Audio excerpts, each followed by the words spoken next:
The Galaxy S23 Ultra came out almost 2 years ago, but at first glance, I bet most people would think this is the newer S24 Ultra since they look so similar. This phone was known as the best phone from Samsung, but now that the S25 Ultra should be here before you know it, is this older Ultra still worth it in 2025? Well, let's talk about it.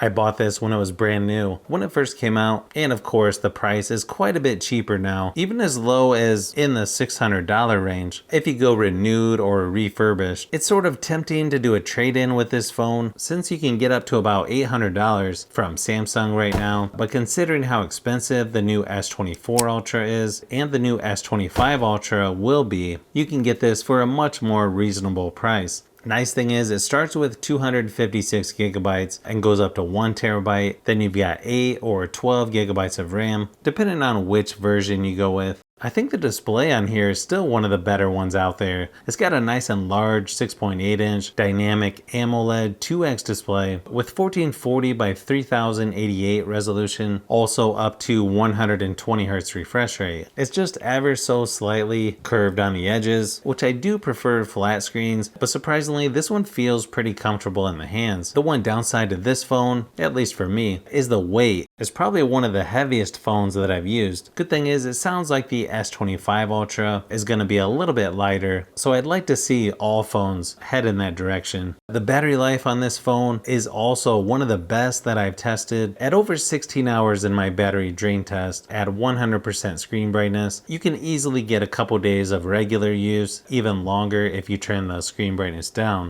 This phone is currently on Android 14 One UI 6.1 as of this video, but should be getting Android 15 before long. Not sure if everyone uses this, but this is one of the few phones out there that have a built-in stylus or S Pen. I actually like that it's still there for anyone who wants to use it, and it just feels like you're getting something extra with this phone. You also have video out on here if you want to use Samsung DeX on a big screen, or if you just want to connect this to your TV. You also get 4 years software updates, 5 years security, so plenty of life left, but obviously not as good as the 7 years you get with the S24 series. So that could be one reason to go with the S24 Ultra over this one. When it comes to performance, the S23 Ultra might get beat out by the S24 Ultra in Geekbench scores, but the software on here is still pretty quick and smooth in my experience. It's never felt like it's slowed down or anything since I first got this phone. It's also pretty nice if you want to play some games on here. You can even do some video editing as well on this phone if you need to. As far as the speakers go, they're pretty nice and loud, probably one of the better options when it comes to Samsung phones. But here's a quick sample just to give you an idea of how it sounds.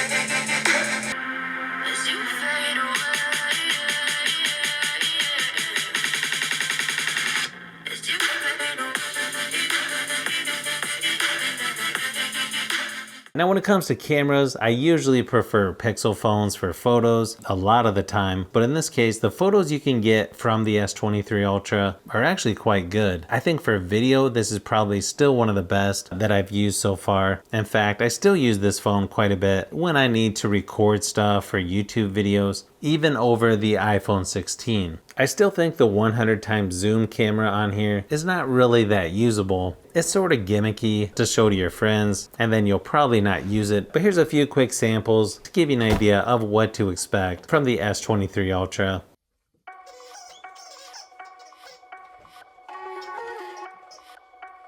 So is this phone still worth it in 2025? I would say yeah, definitely. The question for me though is what kind of trade-in deals will Samsung offer to get the S25 Ultra? Because I may want to get that one to review, or maybe the S25 Plus, so I'll have to think about that one a little more. But if you like phones, tablets, and other tech, I've got a lot more stuff that I'm working on, so keep an eye out for those upcoming videos.